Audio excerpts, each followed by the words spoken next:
know this about your girl Shape already. Your girl Shape worked for TDCJ for a very short period of time. Okay. If y'all don't know what TDCJ is a prison guard here in the state of Texas. Okay. I wasn't there long. You know what I'm saying? This is the crazy part about it, and I want to share this with y'all. You know what kind of led me, and thank God I got into trucking and all the various jobs that I've had. I thought when I first signed up to go work for TCJ that the money they was paying at the time, they was paying like $2,400 a month, getting paid once a month. Check this out, getting paid once a month, paying $2,400 a month, and I thought that was big money, baby. Okay.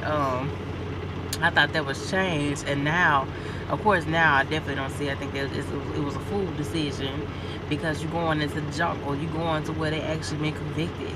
These are rapists, murderers, extortionists, drug kings, and you know what I'm saying. So it's just, it was a dumb decision. It was a dumb decision, but it was an experience I will never forget. Okay. First of all the sergeants are evil and mean as hell. Like, they try to do best. They tell you the first day you sign up for the boot camp, because if you don't have experience, if you don't have years of experience in the military, or you don't have years of experience, enough years of experience as a police officer, you have to go through like a little boot camp phase before they actually start letting you work. So the first day you're in the boot camp phase of going through getting the job, they tell you, we're here to weed you out. All of you are not going to make it. Fucked up, ain't it? The first day you get there, they sit down, give you a little pamphlet, and they tell you this here.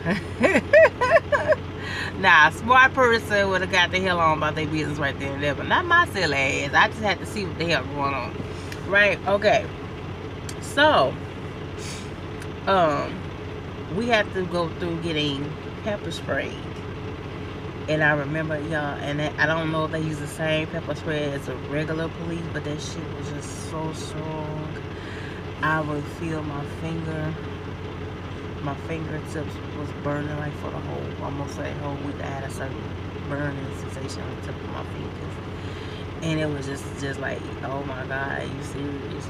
It really, really puts you in perspective of what you're dealing with, okay? Then let me tell you something else. This stuff. We don't get to the part with actually being inside the prison just yet. We ain't even get to that yet. We just gonna get to the little camp training part right now. Okay. Okay. After that, you have to go through the tear gas. And if y'all know what the tear gas is the shit they got to wear.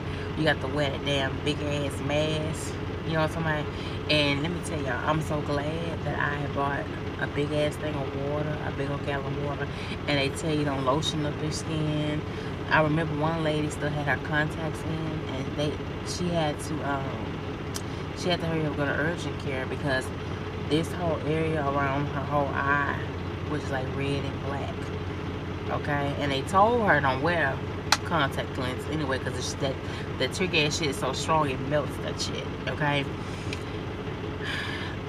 I guess the sergeant man must have been fucking picking at me or something, you know what I'm saying? Because he set the thing, because they make you go through the shit twice, right? They send you through shit the first time with the tear gas with a mask on. The second time they send it to you, then you go through it without a mask on. And if you break for it, they make you hold arm and arm with each other. So if you break that arm and arm with each other, you got to do this shit again. And if you break it still again, they kick you out of the boot camp. Hey, that's some shit, I know. Right, anyway. So I was a girl, was a soldier. You know what I'm saying? Even though I holler like all hell though. I holler like all hell, because he put the damn pail of the gas, and the gas is tear gas just coming all up. It's all in my face. He put this shit, I guess he's picking on my fat ass. He didn't like me for whatever wrong reason, and just set that damn pill right now. I just blasted. She was just going up in my face, and I was just hollering. But I didn't break the formation, but I was hollering. You know what I'm saying? Like, oh my God, oh my God. I'm telling y'all, I used the whole gallon of water that I had And I told them my face, my hands, and my arms was still burning, and my chest was still burning. And when they got through, I had my eyes had puffed up a whole lot, right? My chin was like red. You know, you see I'm brown skinned, right? But and when I'm red, you can still see it. You know what I'm saying? And I had two long things of snot just running down, right?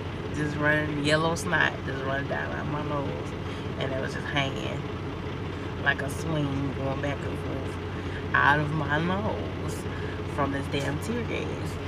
And I was like, oh my God. And y'all, I took the whole thing of water and I just passed it, poured it on my own head, and I was still burning. I still had the burning sensation.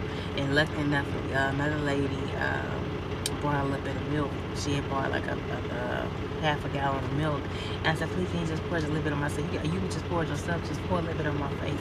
And she poured a little bit on my face, and that's what soothed me, right? I want to quit right there and there. You know what I'm saying? I'm like, damn, what I signed myself up into, because it don't hit home. I'm a little crazy because it didn't hit home exactly what I'm signing myself up for. A little bit, even up until that point, right? After tear gas that happened, and they told us you couldn't even ride home with the windows up with the AC on. That stuff is just that strong that they use in them prisons on them inmates. You know, now that I think about it, shit is really about a level of damn abuse. You know what I'm saying? Because that stuff sits in your skin and it sits in your clothes, and you can't even roll home with the AC on in your car because that stuff evaporates and comes back out and it can knock you out. So yeah. Even though they inmates, I still think it's a little bit level of abuse for it now, even though I was in training on how to use it. Okay, now let me break down how they do it. Okay, when I worked there, they made you go into pods. You know, from a man that's been in jail before, they'll know what that means. You go into these pods, and when you in the pods, like they put you in pods by yourself. That sucks at me.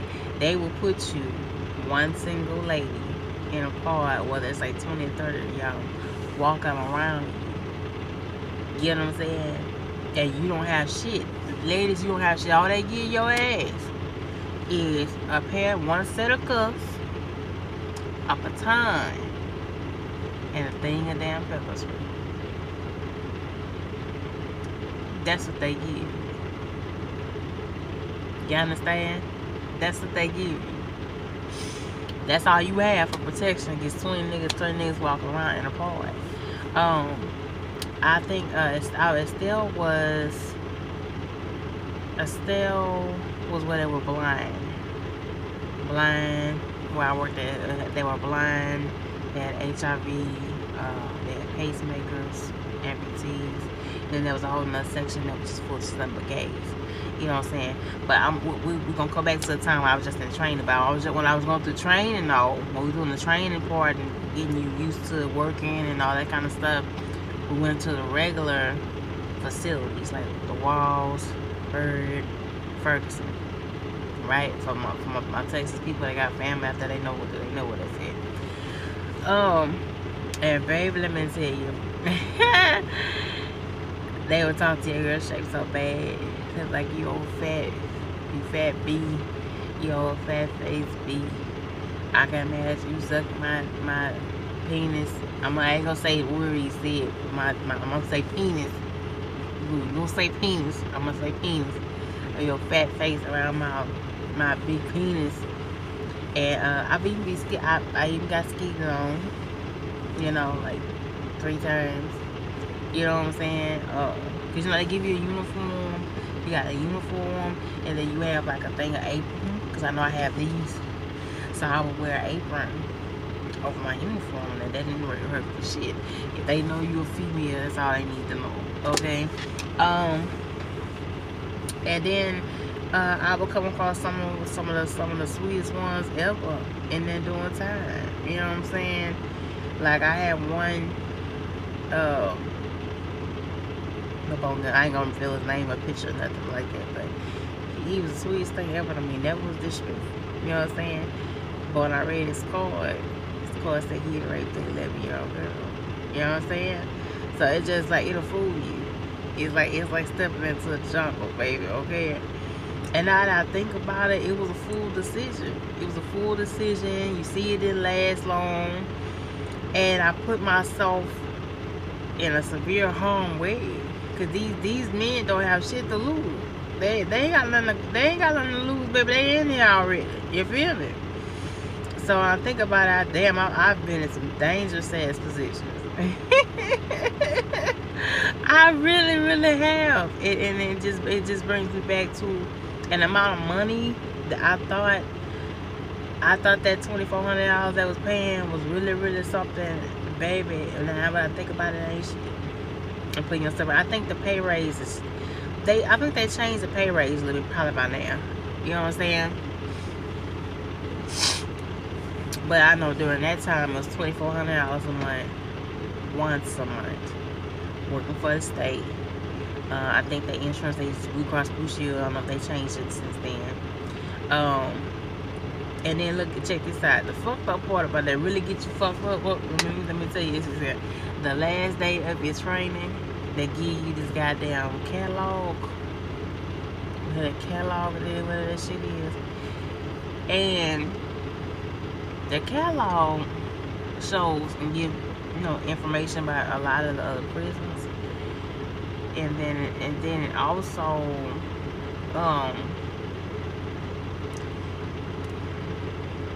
it also gives pictures of people that's been killed afterward. I did that shit on the last day. You know that shit wrong. They ain't supposed to do that. Who will give you that shit the first day? They really should, you know. But when I think about that, and I think about the previous jobs I've been at, like when I drove school buses for 5.5 years before I came and went to Swift School and got my full CDL. That was a stressful job. Still a dangerous job. I feel like whenever you move a big vehicle, that's the dangerous thing to do. And I had live bodies, behind me. So, you got crazy parents, you got kids like to fight, kids like to try to smoke weed, kids like to try to have sex on the bus. And the school system is set up that they're all about the kids and not about the driver, even though you make things happen. Each child that comes in through that door is money for the school, and you provide the way back and forth for that child, but it's always uplifting the child and not about the safety and care of you. Even though it's a necessary position, it's just like our driving these trucks out here is a necessary position. We are the backbone of the economy. We really are, but we also the lowest part of the totem pole. You understand?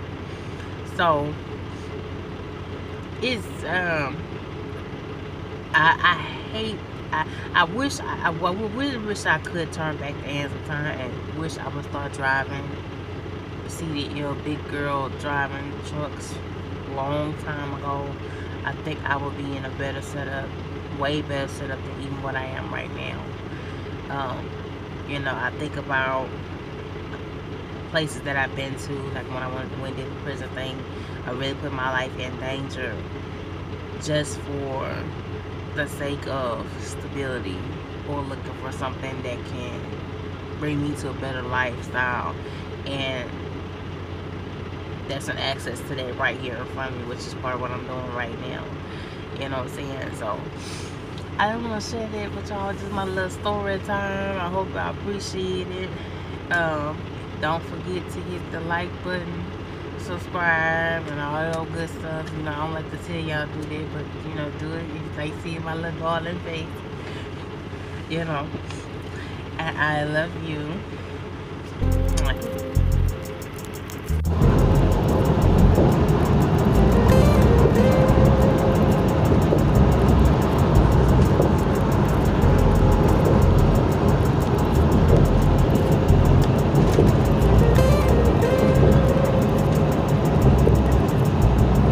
Yeah.